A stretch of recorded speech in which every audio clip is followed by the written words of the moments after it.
Okay, אז אנחנו נתחיל. We're going to start. I'm going to have a quick statement in Hebrew before moving to the rest of the event in English. אז שלום ותודה לכל המצטרפים מהארץ. אני פשוט מזכירה שהערב יתקיים באנגלית. אני מקווה מאוד שתהנו, תלמדו, תשתתפו, תעירו ותשאלו שאלות בסוף האירוע, וכמובן שתשתתפו גם באירועים נוספים בעתיד שהם בעברית. אז תודה מראש על המאמץ הערב. Welcome and thank you to everyone joining us tonight from Israel and from the United States. My name is Elana Maizel and I am the chair of the Israel Law and Liberty Forum and the deputy director of the Tikva Fund in Israel. Inspired by the Federalist Society, the forum aims to enrich Israeli discourse on issues of law and democracy by advancing four core principles: the separation of powers, judicial restraint, individual liberty, and limited government. Like the Federalist Society, our work entails creating a platform where jurists can come together as a community to learn, debate, and discuss conservative and classical liberal perspectives on the law. In just the first year of activity, we've established several student chapters at leading law schools, run a student seminar for some of the best law students in the entire country, created a magazine and a podcast, hosted conversations for young professionals with American federal judges. We have, of course, also hosted over a dozen debates on timely questions in Israeli law. We invite you to follow all of this work and more by subscribing to our newsletter through the website and following us on Facebook. And more than that, we invite you to be in touch with us if you have any ideas for additional initiatives that we should pursue, or if you're just interested in learning more. So tonight, we'll be discussing the rise of the conservative legal movement in America, often considered one of the most successful conservative intellectual and political mobilizations of the past half century. There are elements of the American story with which Israelis will connect, and others with which they may draw a sharp contrast. But we come to this in a learning posture and hope to glean some lessons that we can apply in the Israeli context. So Israel was established without a written constitution, of course, and with a political system that was meant to evolve as the Knesset legislated successive basic laws to establish government authorities and structures. Over time, this situation created a power vacuum, and the Supreme Court filled it, creating what is now called the constitutional revolution. Through the revolution, the court transformed itself from a deferential branch of government into perhaps the most powerful one. So, of course, some of the changes that are involved in the revolution, as Israelis know, and I'm saying this for the benefit of our American audience, is the court's unilateral decision to imbue two basic laws with constitutional authority and then establish for itself the power of judicial review. The court's decision to dispense with the standing doctrine, the court's decision that all matters are justiciable, which of course it has applied now to cases where it has adjudicated ongoing issues in ongoing combat, internal Knesset procedures, state economic deals, and many, many other issues. So there have been a lot of changes in this vein, and we are now at a point where the court is even weighing the question of whether it can invalidate laws meant to one day constitute the Israeli Constitution. So these moves have had opponents on both the left and the right, even prominent opponents, but the push to limit court power has been stymied politically, and it lacks a rigorous intellectual infrastructure backing it in public discourse, in academia, and in the media, and the judiciary is often portrayed as the last savior of an Israeli democracy that is teetering dangerously on the brink. This is a justification, of course, for the ever-expanding scope of judicial power. So as a young country, we can look to the world, and especially to the English and American traditions that have especially informed Israeli law and culture, in order to understand successful conservative responses to similar challenges elsewhere. The American conservative legal movement came together over several decades, and it was facilitated by many different stakeholders in academia, foundations, politics, and even the judicial bench. We're going to focus tonight on the Federalist Society, which has knitted together a tremendous network of thinkers and practitioners over the past 40 years and served as a vehicle for the development of originalist judicial interpretation. The profile of the organization rose substantially, of course, when President Trump turned to his leadership to vet lists of judicial nominees. With us tonight to share his insights is Professor Randi Barnett, the Patrick Houghton Professor of Constitutional Law at Georgetown University Law Center. He is a leading constitutional scholar, a prominent member of the Federalist Society, and we are very proud and grateful to say a member of the International Academic Advisory Board for the Israel Law and Liberty Forum. He is the founder and director of the Georgetown Center for the Constitution and has been a visiting professor at Penn, Northwestern, and Harvard Law School. Professor Barnett has argued in front of the Supreme Court and was the originator of the legal theory used to challenge the Affordable Care Act. His publications include 12 books, more than 100 articles and reviews, and numerous op-eds. I think that he is wrapping up yet another book draft today on the 14th Amendment, and so we especially appreciate his time and his insights. Professor Barnett, thank you for joining us. Thanks so much for having me. I consider this event to be kind of another unintended consequence and benefit of the trip I took to Jerusalem to attend a TICFA conference that you organized there on nationalism, a topic which I was developing a growing interest in. And the conference was great. Getting to know you was probably even better. And look at all the things that have come out from that. It was also my second trip to Israel. I've been there twice. And I enjoyed both trips a great deal and hope someday to return once everybody's moving around again. Well, we hope to bring you here once everyone is moving around again. So consider it almost done. So let's begin. The event tonight, by the way, and this is for the attendees, will run about an hour, give or take. Professor Barnett and I are going to talk for about 35 minutes.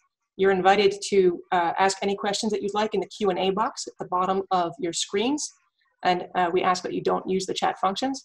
But we'll do the conversation and then proceed as quickly as we can to the Q&A from the audience.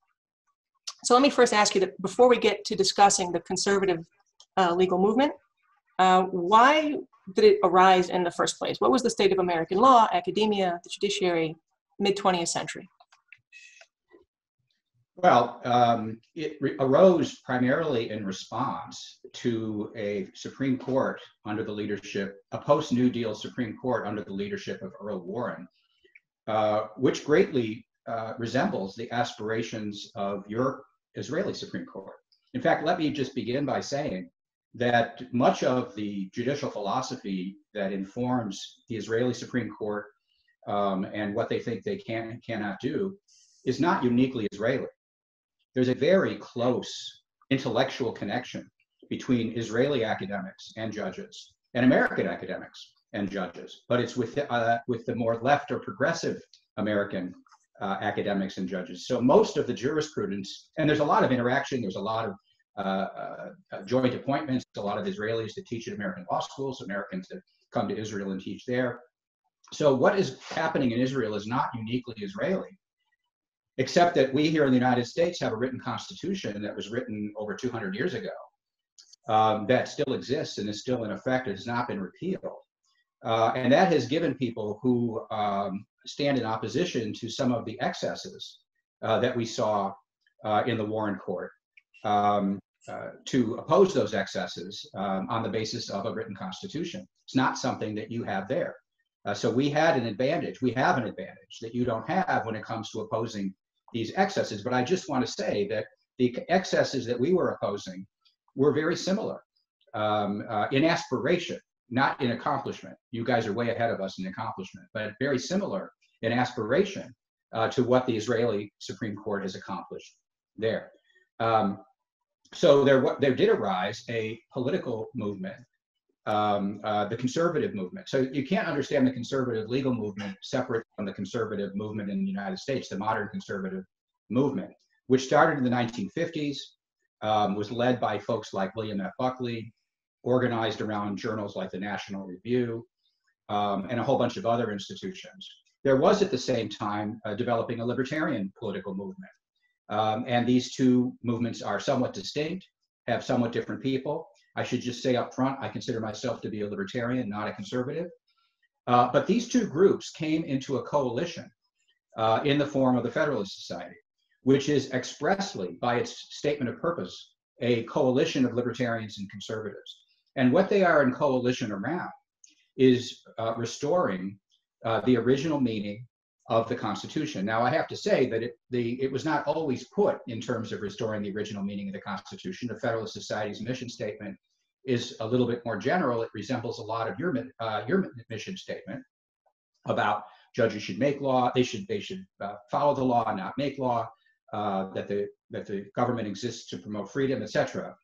But what that has developed into over time is a commitment to the original meaning of the text of the Constitution. So that was what generated it. It was a legal movement that was part of a political movement, and it really only got off the ground, although it had existed prior to this. It really got only off the ground, or the beginning of it can be traced to 1980 when Ronald Reagan was elected president. Up until that point, the conservative movement was marginal within the Republican Party. This was the first, Barry Goldwater was the nominee that was a product of the conservative movement. He got trounced in the general election. Ronald Reagan's success in 1980 represented the ascendancy of the conservative movement within the Republican Party. And Reagan himself was committed to the Constitution and the written Constitution.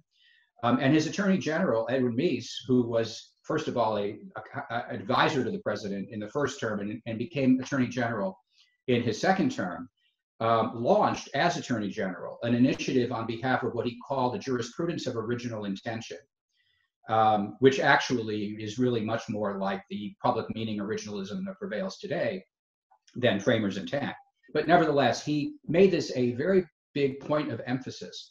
He gave a very well-known address to the annual meeting of the American Bar Association. That address was then responded to at Georgetown Law by Justice William Brennan, and who argued on behalf of a living Constitution and against the Attorney General. And once you had the Attorney General arguing on one side and a Justice of the Supreme Court arguing on the other side, now you really had a debate going, and things took off from there.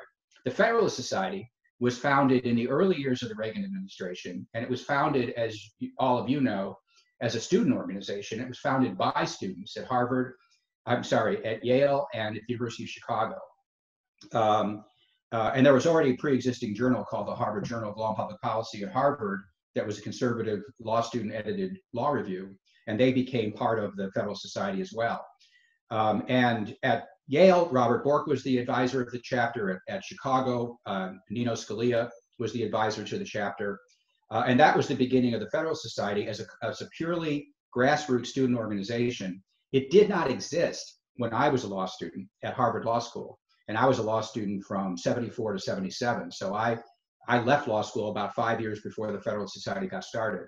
And when I was at Harvard Law School, I was all alone. I probably wasn't all alone, but it felt all alone because there was no way of knowing who else in my class, my section of 140, which by the way included Merrick Garland, who's just been nominated to be Attorney General of the United States. There was no way to know who else in my section might be sympathetic, much less in the other sections, each of which had 140 people in it at the time. What the Federalist Society did first and foremost was allow people to essentially come out of the closet, organize each other, and meet each other, and reinforce each other, and just give moral support to each other. And so, on a social level, it was extremely important very early on. I did not get the benefit of it, but other people did. Other people have since, thousands of students have. And that's still to this day probably its most important function, and one that any organization, including yours, can do, or I should say ours in Israel, can do, regardless of whatever success we may enjoy in the political sphere. I hope that we do. Can I just take a moment to focus you again on what the atmosphere was in academia before the Federalist Society arose? I know that in the mid-20th century, there was the growth of law and economics, which was sort of a first push of more kind of market-oriented and conservative people into the legal field. Surely you seem to have come in 74, 77 without the Federalist Society, somewhat more formed intellectually with a sort of opposing view to what was on campuses. Just what was the experience intellectually and academically before the Federalist Societies, just so we can fully understand the change that they've helped create? It was completely and totally monolithic.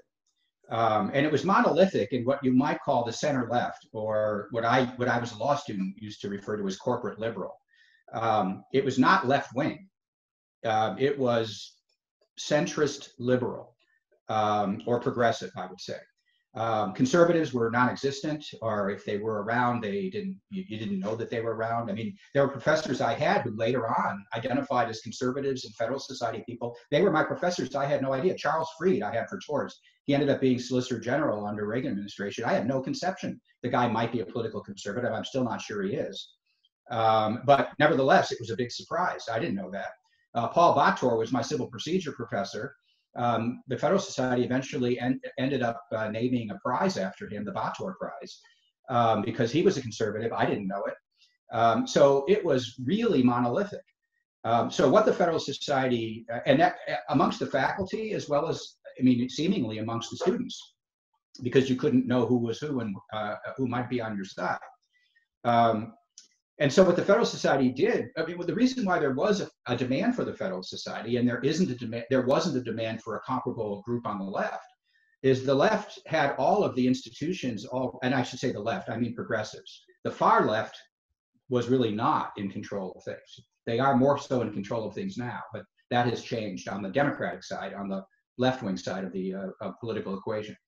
But the mainstream liberals controlled all these institutions, and therefore liberal law students didn't need an organization. They had their professors, they had law review, they had all their student organizations. They were constantly swimming in a sea of sympathetic individuals. We were not. And so what the demand for the Federalist Society was, it was the only place where conservatives or libertarians could go to hang out with each other, bring speakers in, hear from people they liked, et cetera, et cetera. When I first got it, one of the questions on the list of things you were going to ask me is how I first got involved in the Federalist Society. Yeah. It wasn't really until 1986 that I got involved because I was invited to the to speak at the 5th Annual Student Symposium by a student who knew me. And I had just associated the Federalist Society with kind of a monolithic right-wing institution, and being a libertarian, I was somewhat wary of it. I decided I wanted to go anyway because as a junior professor and therefore, and you know, relatively unknown, I was on the faculty of the Chicago Kent College of Law in Chicago. I really wanted to be on the panel. It was an all-star panel. It was a panel on freedom of association as part of a conference on the First Amendment. I was at Stanford Law School, so I went. And it turns out I discovered that in fact, the Federalist Society was in fact a coalition. My remarks were very well received, even though not everyone agreed with me. And that's what both got me started in the Federalist Society. I mean, at least that was my beginning, my opening exposure to the Federalist Society. Eventually, I got more and more involved. It also is what turned me towards constitutional law. Up to that point, I was strictly a contracts professor, pretty much 99%. I'm now 99%, if not 100%, a constitutional law professor. It was that talk at the Federalist Society and Annual Student Symposium that began turning my entire career in the direction of restoring the original meaning of the Constitution. Well, the world's a better place for your involvement in constitutional law, in my view, but let me just refocus us on the founding of the Federalist Society, which you sort of explained at the beginning was a confluence of students who decided to create effectively a debating society on their campuses, but they could introduce more conservative or libertarian ideas about law in discourse with the more progressive ideas that they were learning in school and add a little more depth. And they had the good fortune to come into contact with Antonin Scalia, who eventually became a Supreme Court Justice, Robert Bork, and a few other figures that were both extremely influential in the intellectual world, in the judiciary. And then, of course, there was this political tailwind that they got from the Reagan administration. So could you just talk a bit more about the strategy of the organization and how it grew? Because, of course, today we all know it as the organization that Trump turned to for the judges. But you know, it's had a 40-year history during which it built a network of 70,000 people. So there was some way in which it operated and managed to create change even before this. It's a long story, and we don't really have time for the whole story. It was a spontaneous order, as Hayekian would say. It wasn't planned. I already mentioned the fact that it started solely as a student organization. You had a couple of faculty advisors, but it was a student organization. And they had an annual meeting. And I remember Gary Lawson telling the story, who was one of the founding members from Yale, the Yale chapter, that they had a conference, they had their annual meeting. They weren't sure anyone was going to show up. And all of a sudden, like 100 people were there, and they were astonished. So that's where it started. Of course, these students graduate every year. You take 3 years of law school and you graduate. Then they go on to be lawyers. Well, what was the next logical thing to do? You have a lawyers division of the Federalist Society. Here's your former student members now become lawyers. And then that created the need for an annual conference called the National Lawyers Convention, which is held at the Mayflower Hotel every year. That became a increasingly popular and huge event as more and more people graduated from law school as Federalist Society members and becoming lawyers. It is now the preeminent event of the Federalist Society, and addressed by justices and all sorts of other important personages. And it's a very, very interesting program. So that was the second part, is the lawyers division. Eventually, there became enough law professors around to form a faculty division, which was formed maybe, I don't know how long we've been at it now, maybe close to 10 years we've been around as a faculty division. So that's kind of how it has grown incrementally. Many of the professors now who are senior professors, who are Federalist Society leaders or intellectual leaders, were in the Meese Justice Department. The Meese Justice Department in the second term of Reagan administration was really instrumental in developing the ideas that animate the Federalist Society, with seminars and what they called blue books that they wrote on various topics. And many of those lawyers went on to be law professors. Michael Rappaport, John McGinnis, just a whole bunch of them actually. And so many, but now we're all getting old. I wasn't one of them. I was a little older than those guys, and I was a criminal prosecutor in Chicago. I was not in the federal system. But everybody's kind of getting a little old in that group. And hopefully we're bringing along a new group of younger people to join us, but that's becoming increasingly difficult in the United States because of discrimination, political discrimination that we suffer from the mainstream professors at our law schools.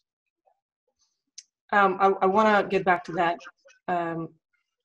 First, just I feel like I keep taking us away from what you really want to talk about. No, not at all. Just a little bit, but I want to try to understand how the Federalist Society, which today is credited with basically being the vehicle for originalist thought, right, managed to take an idea that at one point had almost no support, right, and make it perhaps the prevailing mode of constitutional interpretation today. Now, the reason I'm being a little bit cautious in asking that question, right, is because it does touch on some of the answers that we've given, number one, and number two, because Israelis themselves don't have any recourse to originalism for the reason that you mentioned, which is that there's no, at least not a parallel originalism, because there's no written constitution.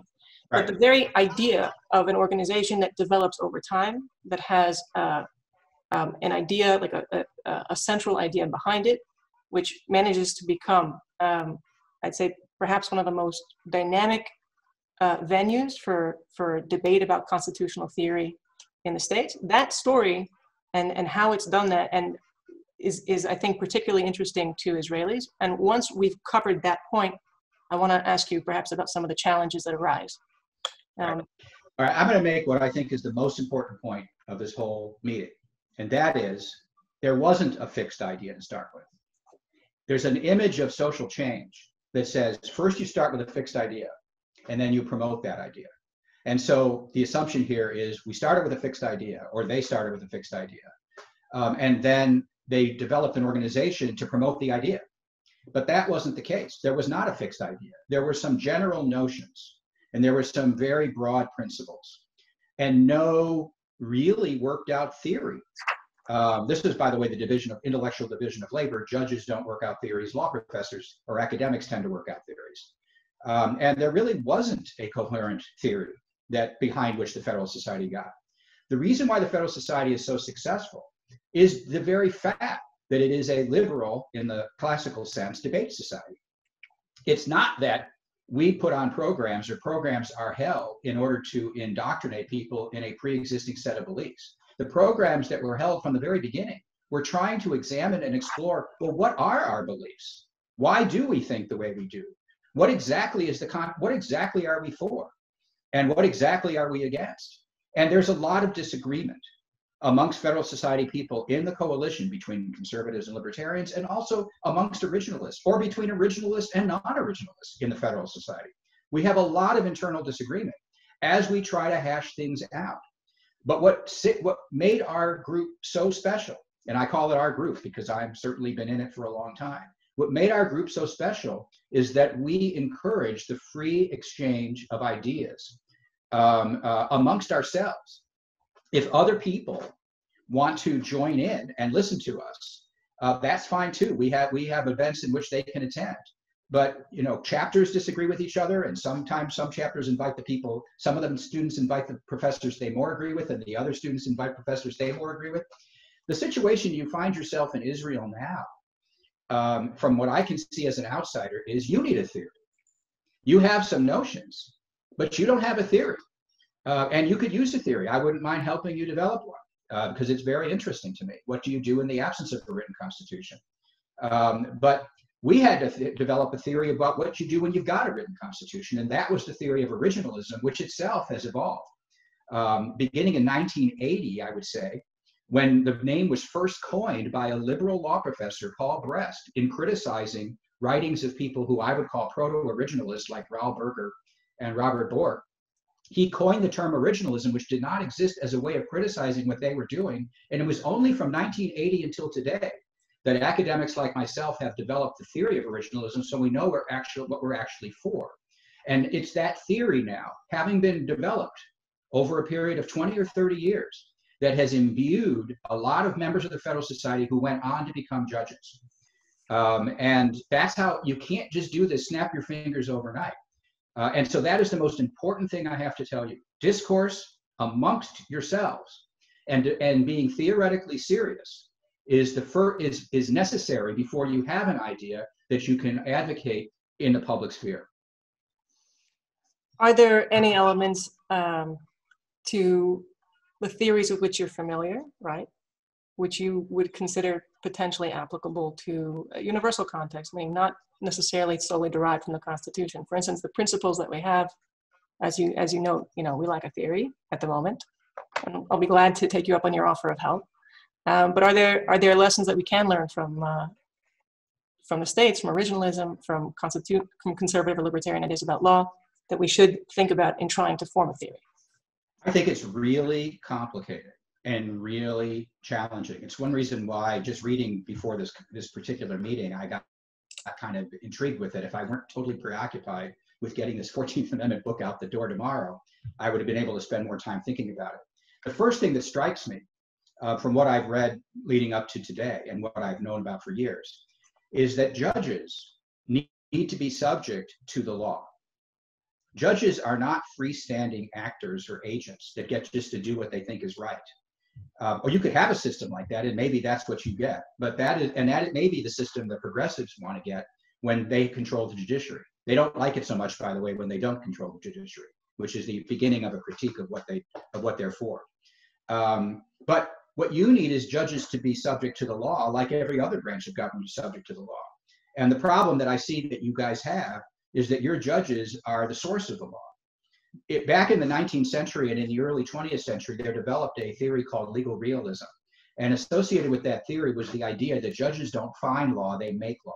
That was not the pre-existing approach to the common law. In the common law, judges were thought to find the law. They discovered the law. They discovered the law and the customs and traditions of the legal system of which they were a part. They didn't make law. But for the last 100 years, academics, American academics, but also German academics and others, have argued that judges actually make law. And you have a Supreme Court that thinks they can make the law. And that is a big jurisprudential problem. How do you subject a judiciary to the law when there is no higher law other than the laws that are passed by the Knesset, which they then say that they can pass upon? It's a big problem. I think it's really interesting. I think that I have never met a problem like this that could not be addressed, cannot be solved. I just think that you need a set of theorists who are prepared to deal with this theoretically, not just politically, and not just with slogans, saying, like President Bush used to say, judges shouldn't legislate from the bench. Okay, that's a fine slogan. That is not a theory. It doesn't tell you when they're legislating from the bench and when they're not legislating from the bench. That's what you need. And I think it's very difficult. I think the obvious solution to your problem is to get a written constitution. But in today's political climate, just as it has always been in Israel's political climate, I'm not sure that's a practical alternative. That would be the obvious solution. Have a written constitution that would subject the judges to the same law that the Knesset is subject to. And then the judges can interpret the law that is then going to be applied to the Knesset.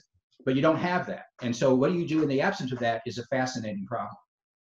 And it might also be more of a challenge in a country where the court is currently reviewing laws meant to be a part of the Constitution. Because it's a bit of a chicken and egg. I get that. First they made statutes into a constitution, and now they're going to decide whether other basic laws are going to themselves be constitutional. It boggles the mind. It's like I mentioned to you in an email I sent to you. It's like living in a house of mirrors there when it comes to what the judges are doing and how they think of themselves.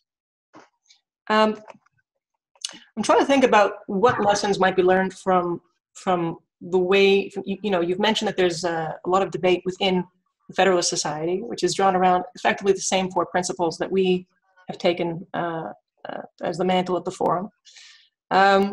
You and I had a much longer discussion at one point about the relative success of the nominations that were recommended by the Federalist Society, going back to, you thought maybe that there was a different standard in the way that they should be thinking about the judges that they were picking, and in their conception of originalism. And I'm trying to think about, first, I'd love you to just maybe raise the story so that I don't mangle it myself, but I'm trying to think about the lessons that might be drawn, because we've talked at this point about a central idea that helped bind the Federalist Society together, which is now sort of like the umbrella idea for the entire network.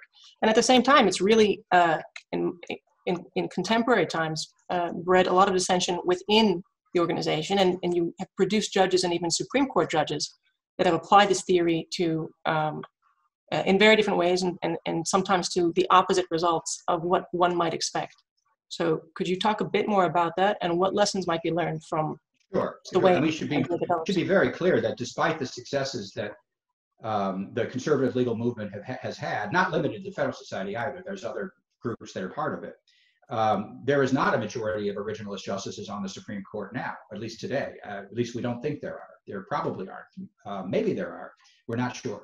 But if there is, it happened very, very recently. So we don't have a long history of an originalist Supreme Court. Let me try to put it as simply as I can. When Ed Meese started things going in the Reagan administration, there was essentially two parts of the conservative legal argument. One was judicial restraint, and the other was the original meaning of the text of the Constitution, even though that had not been really fleshed out. But there were these two general inclinations.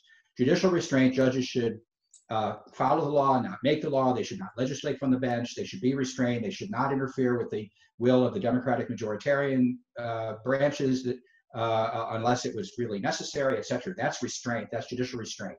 What you lack there in Israel and what you wish you had. The other is the original meaning of the Constitution is it's the Constitution that is the highest law. The Constitution has a meaning. That meaning should be enforced against all three branches. So in the beginning of the Federalist Society, the judicial restraint side really had the upper hand. And the originalism side was underdeveloped and was kind of secondary. And so many of the judges that were chosen by Ronald Reagan or by the two President Bushes they professed a commitment to judicial restraint. And not necessarily to originalism. In fact, people who were originalists tended to get screened out of this judicial selection process in those years. What has happened over the last 20 years is that the judicial restraint part of the equation has been reduced in importance, and the originalism part of the equation has been elevated in importance. Now, those of us who believe in originalism also believe in judicial restraint of a certain kind. So we don't believe in unbridled judicial power. We believe that judges should be subject to the rule. They should be constrained by the Constitution. But we also believe that judges have a responsibility to enforce the Constitution against the Democratic branches when what they're doing is unconstitutional according to that Constitution. The originalism part has gained the upper hand at the moment, at least. And the nominations that President Trump's White House made were primarily of persons who committed themselves as originalists. That is a change. So we've really only had 4 years of nominations of judges that are first and foremost committed to originalism and original public meaning, originalism in particular, and then secondarily to judicial restraint. But frankly, not everybody who's been nominated to the bench fully appreciates exactly what that commitment entails. And as again, it's a theory that's still in progress. It's one of the reasons why the Georgetown Center for the Constitution will be hosting a conference this summer, which was supposed to be last summer but had to be canceled due to COVID, an originalism for judges seminar in which we're going to have judges come in and talk about originalism, hear lectures about originalism theory, but also talk to each other about how to write originalist opinions, etc. So judges themselves need to be brought up to speed, part of this intellectual movement too. I just want to let attendees know that the question box is open and they're welcome to send questions. I see that we have a couple. I'm going to get to it in a minute. There's one actually that's come up, it's kind of on my list as well, that I want to start to come to a close with from my perspective. But okay, so we've talked about the success of the Federalist Society, the student group that grew to be politically influential, judicially influential, intellectually influential, and which has now created a series of different initiatives and projects that work in the academic world, in the professional world, with judges and so on. Yes? I add one more thing. Sure. Because this goes to the reputation and the criticisms of the Federalist Society that were manifest even in I think it was the Haaretz article about our organization in Israel. Yes, your organization. We were recently flatteringly profiled. Right. So it's made out as though the Federalist Society is a cabal or conspiracy that needs to be exposed, and the funding of it needs to be exposed, et cetera, et cetera. I don't deny that the Federalist Society is highly influential, but I think your audience needs to be quite clear about exactly how it's influential and why it's influential. What is the manner in which it's influential? And everything I'm telling you is the straight up truth. There's no hidden agenda that I'm keeping from you. The Federalist Society does not take positions on public policy. The Federalist Society as an organization does not endorse judges. It doesn't recommend judges. It doesn't vet judges. The American Bar Association vets judges. We don't in the Federalist Society. I'm not denying we're influential, but what is the nature of that influence?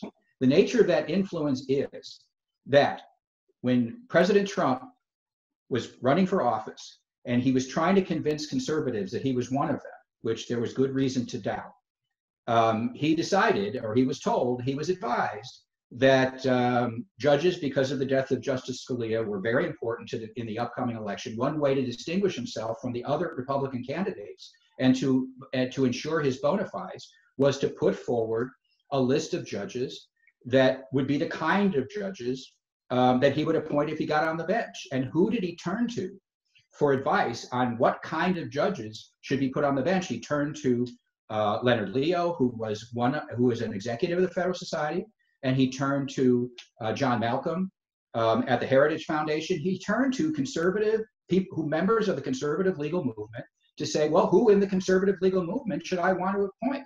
So the importance of the Federalist Society is, as an organization, it allows people to self-identify as a conservative or a libertarian, I'm just going to now use the generic conservative constitutionalist, and such that when a president comes into office and wants to nominate folks like that, they nominate folks that are associated with that group. It's very, very simple, because that's how they try to ensure that they're putting people on the bench of the kind they're seeking to put on the bench. When a progressive president like Joe Biden comes into office and he decides who to put on, I guarantee you, he will not be putting Federalist Society members on the bench. He will boycott them because they are not the kind of judges he wants to have on the bench. It is the exact equal and opposite thing. Now he gets to draw on many more institutions for his recommendations than a Republican president gets to draw upon, because the liberals and the progressives, they basically control all these institutions. So it won't be one organization, but it's the very same objective. And he won't appoint a single member of the Federalist Society to a Court of Appeals position or the Supreme Court. I guarantee it. I imagine so. I was going to ask you what you thought the future of the influence of the organization was going to be, given the political discrimination that you mentioned earlier against academics and the likelihood that a Biden administration would not pick a Federalist Society affiliated judge. Do you have any additional thoughts on that? Well, this is to be expected. We have a system. This is our system. Our system is a politically elected president selects judges who are confirmed by a politically elected Senate. And so the only people that get nominated are judges that suit the agenda of either a Democratic president or a Republican president. And that agenda isn't simply limited to policy outcomes. It also includes constitutional principles.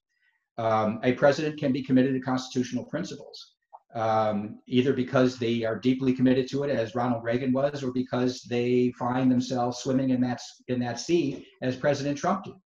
And that's what his constituents wanted him to be committed to, these principles, which is not the same thing as a policy agenda. And the same thing is true from the left. The leftists are committed to a vision of the Constitution in addition to whatever policy objectives they have. And they're going to appoint judges who they think are consistent with that vision. And so as long as there's a Democratic president and a Democratic Senate, those are not going to be judges of the kind we've seen for the past 4 years. They're simply not. All right, we have a bunch of questions that have come in. I want to move to those if it's all right. Thank you very, very much for the presentation so far. I'm going to start with a couple of questions from alumni of our student seminars and then move to other guests.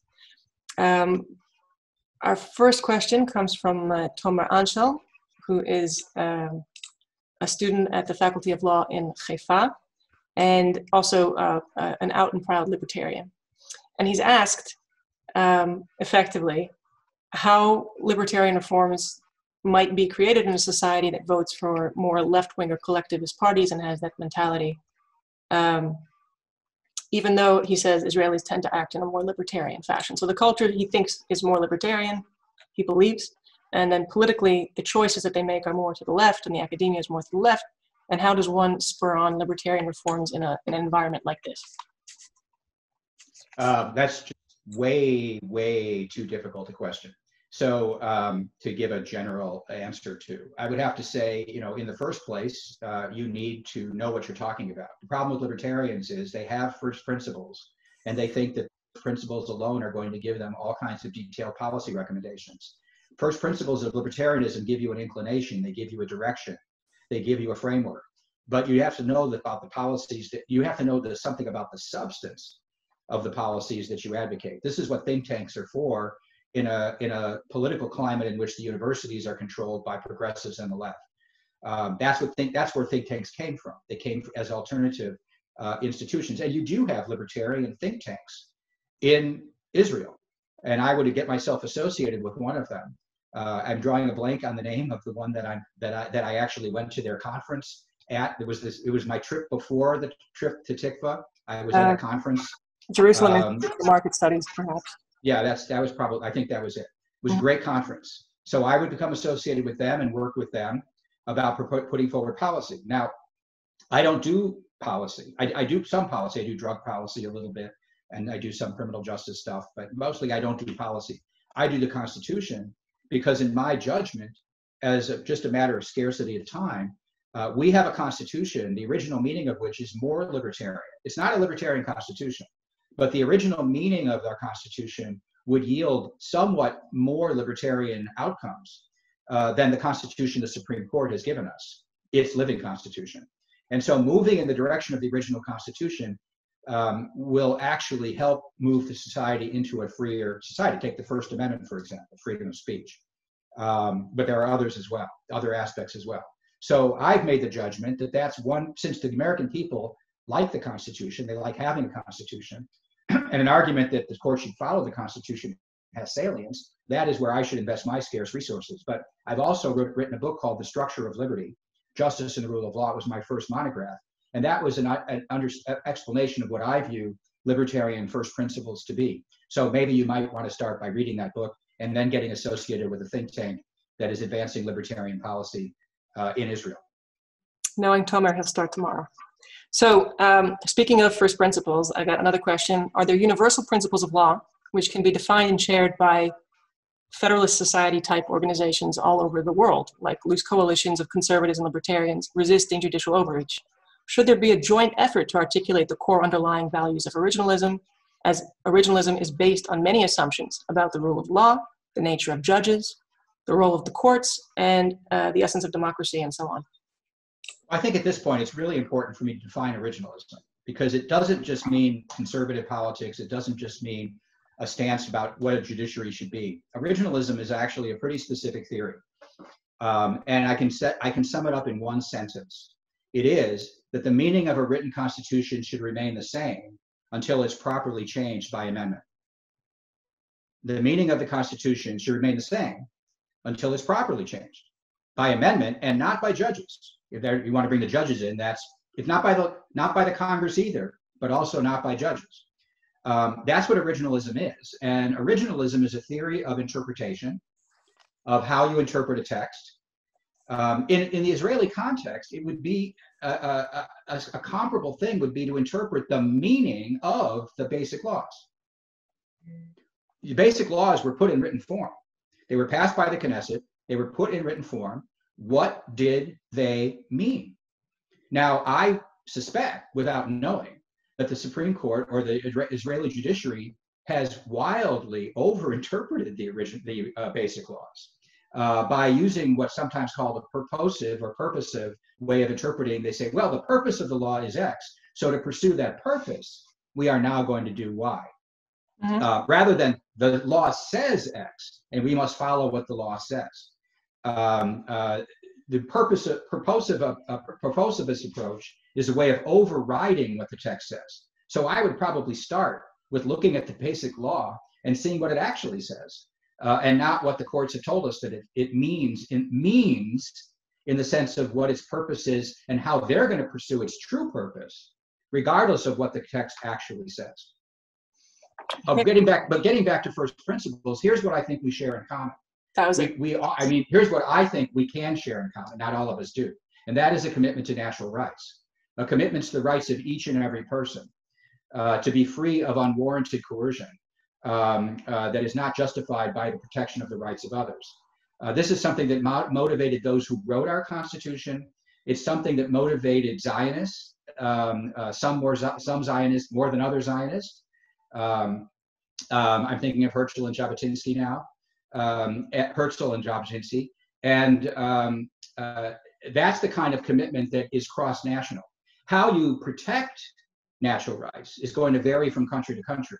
Now, there isn't one-size-fits-all solution, and I explain that in the Structure of Liberty, by the way. There is not a one-size-fits-all solution to the rule of law and how you implement natural rights. But the fact that standing behind whatever legal system we have, whatever the Knesset's power may be, whatever the judicial power may be, must be the individual rights of each and every one of us. That's something that we can all share in common, and all Israelis can share in common, regardless of their religion. All right, I'm trying to simultaneously translate a question that's come in that I think you might have a lot to offer on.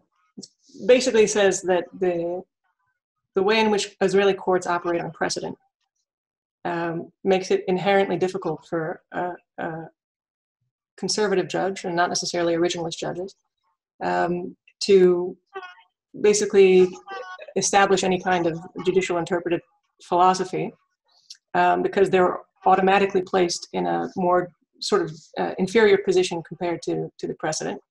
So how do you deal with that problem without trying to change the policy? This raises a very vexing problem, and it's a problem we have as well, called stare decisis, or precedent. As the doctrine is known as stare decisis, as keeping things as they stand. Originalists themselves disagree with each other about exactly what the scope of stare decisis should be.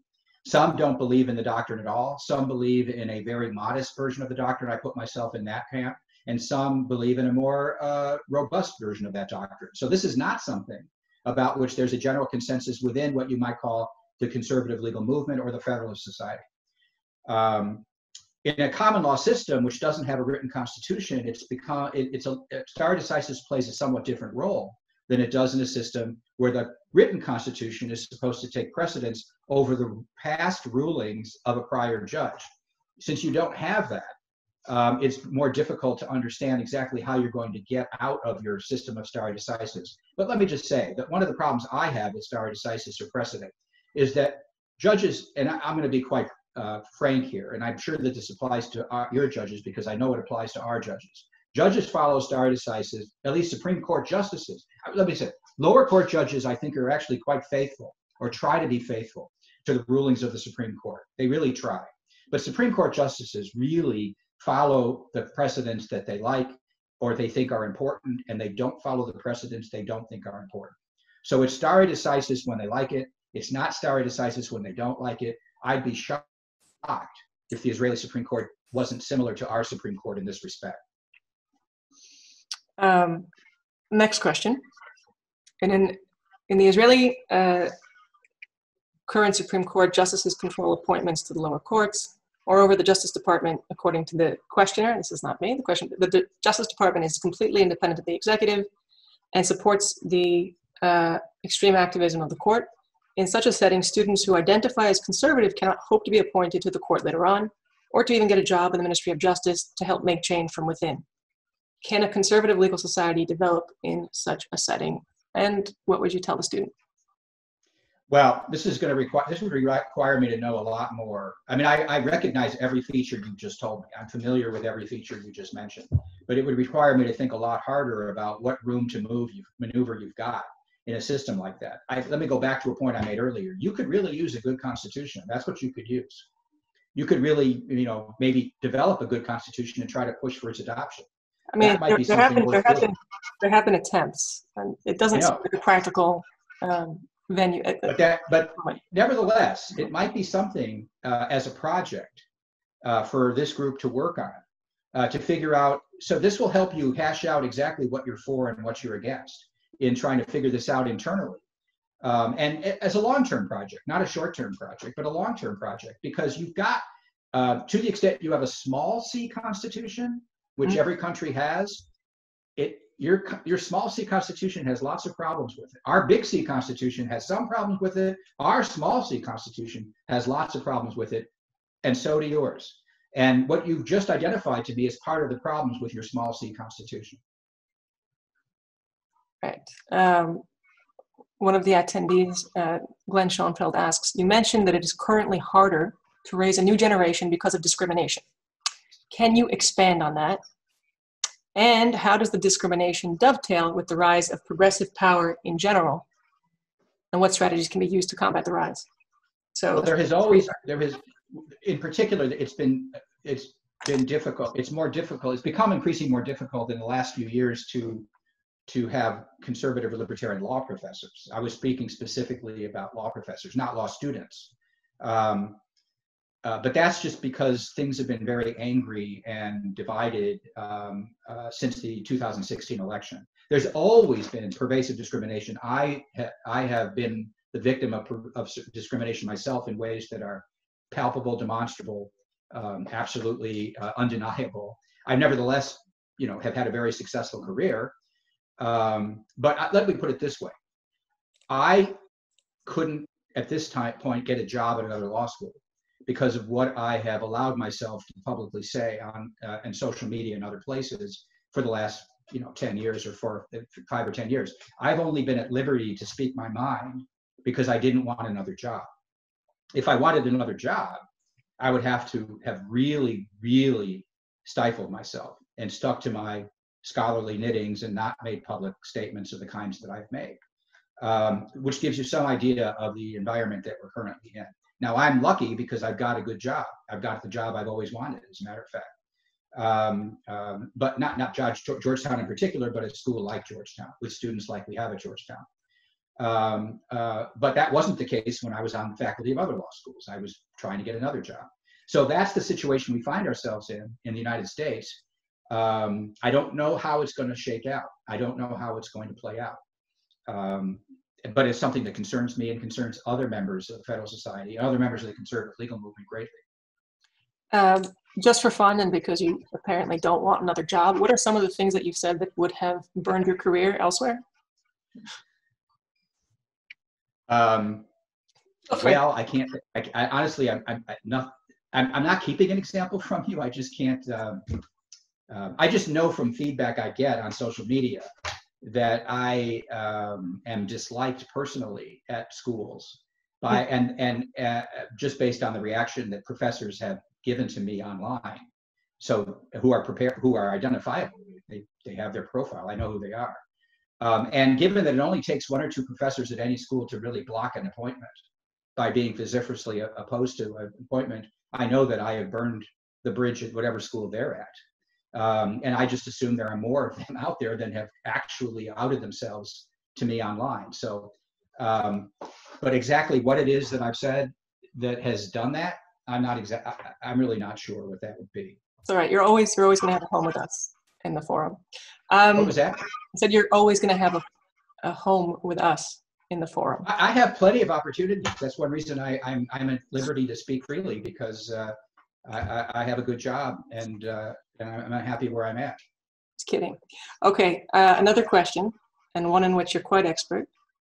In an attempt to identify the type of approach that precedes the express formulation of a theory undergirding a nascent conservative legal movement, how did the proto-originalists you mentioned refer to themselves prior to being labeled originalists, even derisively? I don't really know how they refer to themselves. I guess they call themselves conservatives, although Raoul Berger was a New Dealer. I mean, and I met Raoul Berger before he died, and he told me that he was a New Dealer. He'd be a New Dealer to the day he died. I think he lived to the age of 98 or something. And so I don't know what judicial conservative, perhaps. That would be a name that they might have used. They weren't called originalists, though. Actually, if you want to read the historiography of originalism, I can recommend an article I wrote. It was published in 2018. It's available for free. You can get to it via randybarnett.com, my website, which will take you to the Georgetown website, which has all my articles on them available for free. And it's called The Letter and the Spirit, a Unified Theory of Originalism. And in the first 20 pages of that article, my co-author, Evan Bernick, and I lay out the history of the originalism movement, the intellectual movement called originalism, beginning in 1980 and moving forward. And so it's only 20 pages, and it will give you a good sense of how things developed over the last 40 years now. You are the founder and director of the Georgetown Center for the Constitution. And there are other conservatives and libertarians who have centers kind of dotting some of the major universities, the major law schools in the United States. Again, very proud that some of them have joined the advisory board of the forum. What, using your center as an example, what does the center do that is not otherwise available in the university? And what is the role that it plays in perpetuating the ideas that you care about specifically? I'm so glad. Was this your question or somebody asked that question? I mean, I'm going to credit the audience, but it was mine. Okay. I'm glad you asked that question, because I would not have thought to say it. And I have come to the conclusion that having a center is one of the greatest things that any professor like me can have. And it's something that donors should be very interested in promoting. And the reason is that as an individual member of the Georgetown faculty, I have really very little influence. I have a single vote on the faculty. It's a very large faculty. We have 130 or more voting members. And I have, whatever influence I have with my students, but I don't use my teaching platform position as a place to indoctrinate my students. I teach them what the constitutional law is. They get a sense of what I think it ought to be, but that's not my main point. So my role as a professor is pretty limited. And then, of course, there's my writings outside of law school. But as a center, because I now have a center, and the center is mine, basically, it can basically fund and hold programs on whatever I might be interested in. And that brings other people in to discuss stuff that I'm interested in. Now, one of the things that I've been interested in for many years now is anti-slavery constitutional thought that anti-slavery activists had before the Civil War. I got this as kind of an interest. Now it's become very central to what I do on the 14th Amendment in ways that I hadn't anticipated. But as a result, I've named a lecture at the Supreme Court that's co-sponsored by the Supreme Court Historical Society called the Salmon Chase Lecture to honor Salmon Chase. a then famous anti-slavery lawyer who's very obscure today, although he was he became Chief Justice of the United States. We have a Cooley Book Prize, a $50,000 book prize, named after Thomas Cooley, who was a treatise writer in the late 19th century. So I can pursue, and we have this Originalism for Judges seminar. One of our flagship programs is an Originalism summer seminar in which we bring in very, very top students from around the country every summer to spend a week learning about originalist theory and practice. Last year it was on Zoom, was also very successful. This year it's going to be both in person and on Zoom, assuming that DC opens up enough for us to have the in-person part. So centers, I'm just one guy. And so I view the centers kind of like an Iron Man suit. You know, otherwise I am Robert Downey Jr., just one guy. But if you put an Iron Man suit on me, I can have all kinds of powers and abilities that I would normally not have. I think it would be useful for donors to create a center around each and every academic you have, because that's going to maximize their input and lead to all kinds of wonderful unintended consequences that you can't imagine when you first get started. Okay, we have a little bit of a time constraint and actually a number of questions. So I'm going to choose two more from the audience and maybe finish with one that brings us back to the Federalist Society itself. Or even one from the audience on the FedSoc. So what is the involvement and influence of the FedSoc on the Bar Association? Big question. As far as I know, the Bar Association is as opposed to the Federalist Society as all the other mainstream institutions. So that would be, you know, we are outside of that structure. The Bar Association is like a Federalist Society for the left. It didn't used to be, but it is now. And so it is a very, unlike the Federalist Society, it does take positions on public policy. It does take positions on pending cases. It files briefs.